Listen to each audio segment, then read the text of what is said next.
O Senhor esteja convosco. Ele está no meio de nós. Proclamação do Evangelho de Jesus Cristo, segundo Mateus. Naquele tempo disse Jesus aos seus discípulos: nem o discípulo não está acima do mestre, nem o servo acima do seu senhor. Para o discípulo basta ser como o seu mestre, e para o servo ser como o seu senhor. Se ao dono da casa eles chamaram de Beelzebu, quanto mais aos seus familiares. Não tenhais medo deles, pois nada há de encoberto que não seja revelado, e nada há de escondido que não seja conhecido. O que vos digo na escuridão, dizei-o à luz do dia. O que escutais ao pé do ouvido, proclamai-o sobre os telhados. Não tenhais medo daqueles que matam o corpo, mas não podem matar a alma. Pelo contrário, temei aquele que pode destruir a alma e o corpo no inferno. Não se vendem 2 pardais por algumas moedas? No entanto, nenhum deles cai no chão sem o consentimento do vosso Pai. Quanto a vós, até os cabelos da cabeça estão todos contados. Não tenhais medo, vós valeis mais do que muitos pardais. Portanto, todo aquele que se declarar a meu favor diante dos homens, também eu me declararei em favor dele diante do meu Pai que está nos céus. Aquele, porém, que me negar diante dos homens, também eu o negarei diante do meu Pai que está nos céus. Palavra da salvação. Glória a vós, Senhor. A palavra de Deus nos fala hoje, irmãos e irmãs, como Deus prepara aqueles que Ele envia. Já na primeira leitura, a gente escutou essa bonita profecia de Isaías, essa grande visão dele, que de alguma forma se repete em cada missa, porque em cada missa nós nos unimos a todos os anjos e santos e a toda a igreja e cantamos a uma só voz, ou seja, com uma única voz, na unidade, na comunhão, o canto que Isaías escuta dos serafins que estão junto ao trono de Deus: Santo, Santo, Santo, Kadosh, Kadosh, Kadosh. Então, ali tem no meio dessa visão, Isaías se enche de temor, reconhece a sua pequenez, reconhece a sua incapacidade, mas de Deus mesmo vem a graça, vem o anjo que purifica os lábios dele e mesmo assim deixa ele na total liberdade, porque Deus diz: a quem enviaremos? Faz uma pergunta. E ele, sabendo que recebeu essa graça livremente, responde: aqui estou, Senhor, me envia. Jesus também prepara seus discípulos. A gente escutou nos últimos dias esse evangelho, essa parte do evangelho segundo Mateus, onde Cristo escolhe os seus apóstolos e envia eles a missão, envia eles para pregarem, para anunciarem o evangelho, não só com palavras, mas também com sinais, mostrando o poder de Cristo sobre todas as coisas. E Jesus dá essas indicações para eles, como eles devem fazer, o que eles devem levar, o que eles não devem levar. Nesse evangelho que a gente acabou de escutar, Jesus prepara o coração deles.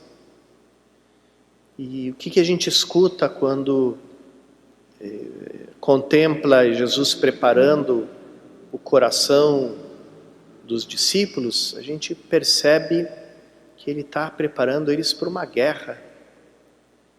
Não que eles vão pegar em armas ou que eles vão praticar algum tipo de violência ou algum tipo de ativismo, mas eles vão entrar numa guerra. Por quê? Porque todo aquele que deseja ser como o seu Senhor provoca no mundo as mesmas reações que surgiram diante do seu Senhor. São duas mentalidades, são dois estilos de vida que não podem coexistir pacificamente. Maneira de ser segundo a nova criação que surge da ressurreição de Cristo e a maneira de ser própria da velha criação desligada de Deus, destinada à morte. Então, entre essas duas formas, não pode existir paz, existe guerra. O mundo move uma guerra contra o cristão, contra a maneira de ser do cristão. Primeiro, de alguma forma, tentando anular a diferença que existe entre a maneira de ser do cristão e a maneira de ser do mundo, tentando criar esse cristianismo diluído, reduzido a algumas expressões religiosas superficiais, mas que não transformam a pessoa e que não deixam que a gente viva como novas criaturas, né? E depois, se o discípulo não é seduzido por essa maneira aguada, morna de viver a sua fé, então ali o mundo declara abertamente a guerra, não se conforma, não se acalma diante da forma de viver própria do cristão. A gente hoje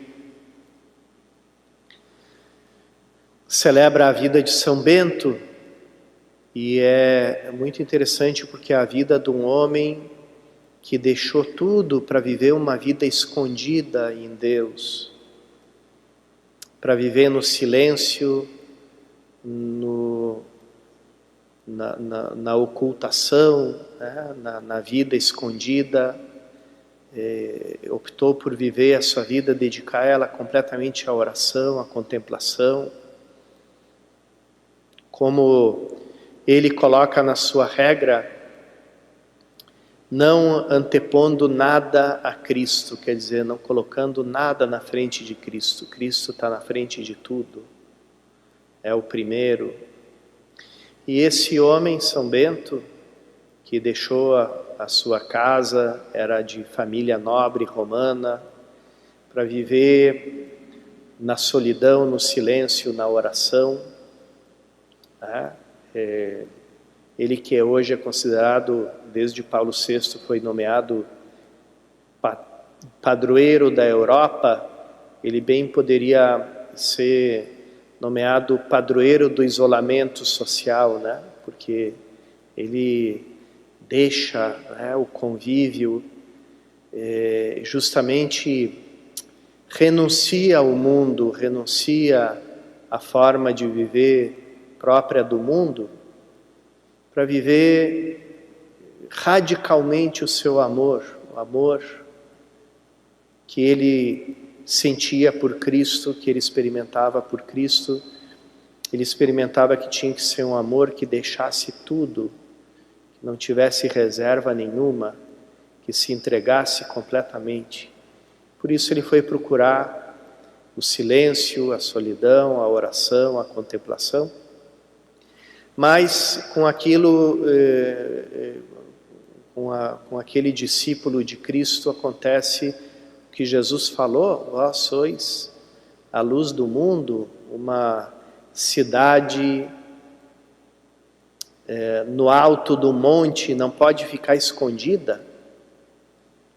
Então, todos os santos, por mais escondida que fosse a intenção deles de viver a vida, é impossível que essas vidas fiquem escondidas, porque elas irradiam uma luz tão grande que vai atraindo as pessoas.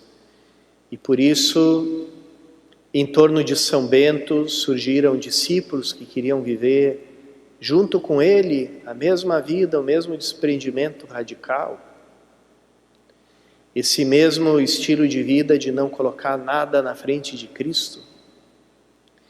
E assim ele, para organizar a vida, o convívio entre eles, escreveu uma regra de vida, alguns princípios que eles tinham que ter em conta para viverem em comunidade, para viverem juntos aquele ideal. E essa regra de São Bento, ela se tornou a grande matriz de toda a vida consagrada no Ocidente. É interessante como ali se nota a marca de fábrica própria do Ocidente, a vida monástica, a vida dos eremitas, dos solitários, dos monges, dos anacoretas. No Oriente tinha surgido bastante tempo, mais de 200 anos antes de São Bento, mas elas tinham um outro estilo. A vida consagrada no Oriente tem um outro estilo. Um estilo, por assim dizer, de algumas formas extremas de renúncia de si mesmo. E São Bento, vindo de uma cultura humanística, como é a cultura greco-romana, uma cultura que preza o equilíbrio, a sobriedade, ele criou uma regra de vida sóbria, sem exageros, uma regra de vida não fácil, não mole, mas, por outro lado, uma vida acessível de viver, equilibrada, sem atos extremos, sem jejuns extremos, sem penitências extremas, muito mais centrada na caridade, ou seja, aquele que se consagra a Cristo, o grande exercício dele, muito mais do que os jejuns, do que as penitências e flagelações, é o exercício da caridade, do convívio com o outro.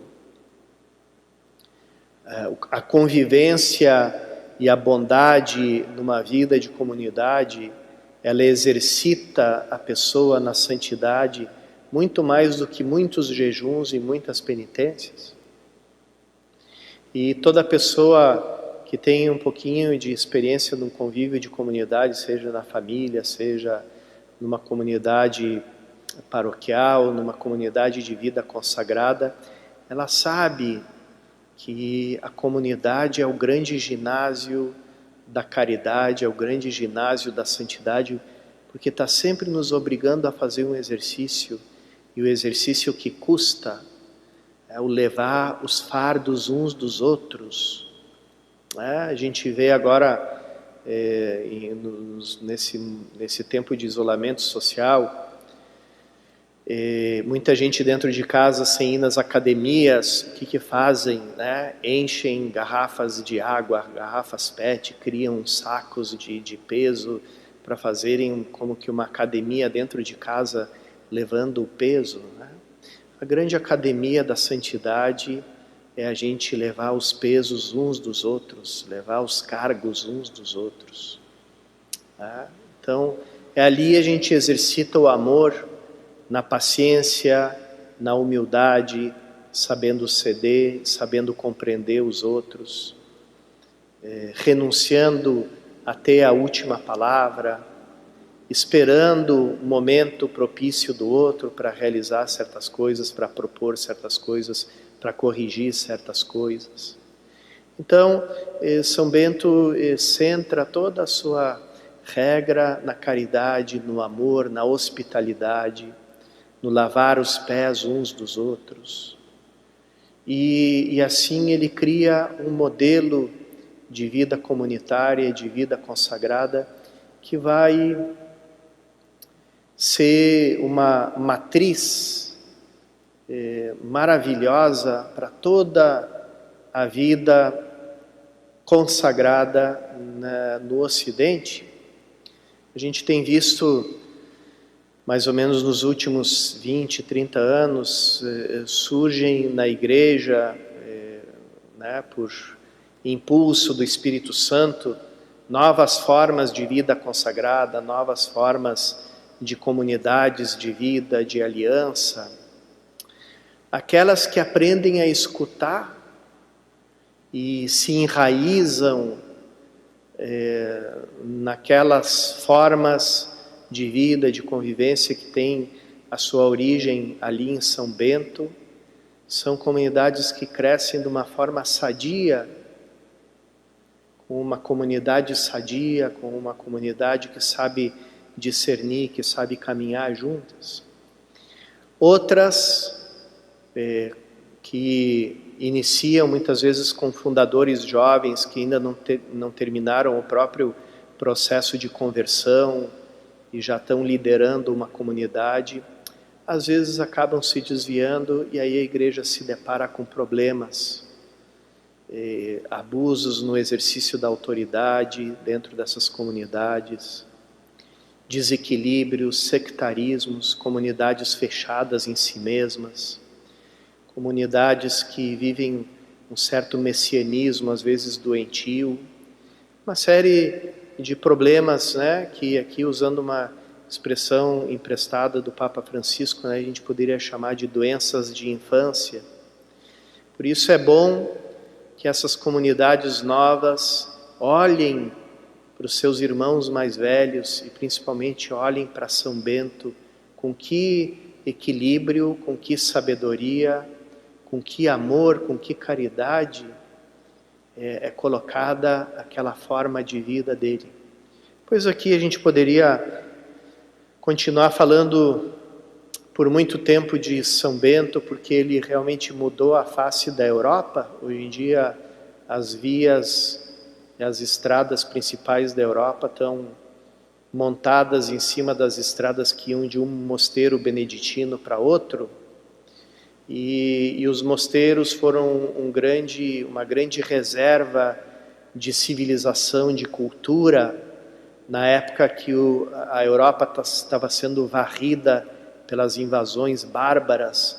Ali se cultivou a civilização e ela pôde aflorar outra vez, porque foi guardada com carinho pelos monges beneditinos. Então, o trabalho cultural, a importância cultural de São Bento é imensa. E então vamos pedir hoje a São Bento a graça, em primeiro lugar, de buscar nesses tempos, esses tempos que a gente está vivendo não passem em vão por nós, que sejam tempos de silêncio, de oração, de contemplação, de deixar de lado tantas coisas supérfluas e colocar Cristo na frente de tudo. Depois que seja, por intercessão de São Bento, a nossa convivência fraterna, nossa convivência em comunidade, nas nossas casas, seja toda ela feita de caridade, de paciência, de equilíbrio, de sobriedade, um pouco nos inspirando na regra de São Bento. Tá? E depois que a gente saiba também guardar no nosso coração as riquezas que a gente vai aprendendo, que Deus vai nos comunicando na oração, para depois poder comunicar para os nossos irmãos e irmãs. E assim a gente vai estar bem preparado para essa guerra, que a gente dizia no início. O mundo não vai nos deixar em paz enquanto a gente for fiel seguidor de Cristo.